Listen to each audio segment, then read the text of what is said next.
Новый театральный сезон открывает Казахский музыкально-драматический театр имени Куанышбаева. По традиции, первой постановкой сезона стал спектакль «Абай» Мухтара Ауезова. Роль великого акына была вершиной сценического искусства Калибека Куанышбаева, имя которого носит театр. Перед глазами зрителя прошла вся жизнь Абая Кунанбаева. Роль пожилого героя сыграл Тилектес Мейрамов. Поэта в дни его молодости изобразил Нуркен Атеуов.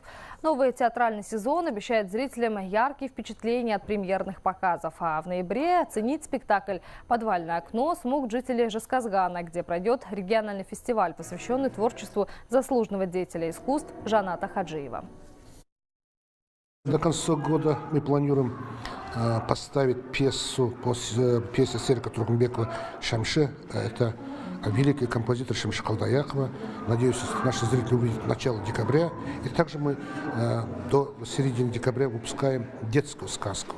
Самое главное, сегодня, кстати, зрители довольны, мы открываем новый сезон, и люди приходят битком в зал. Это нас всегда радует.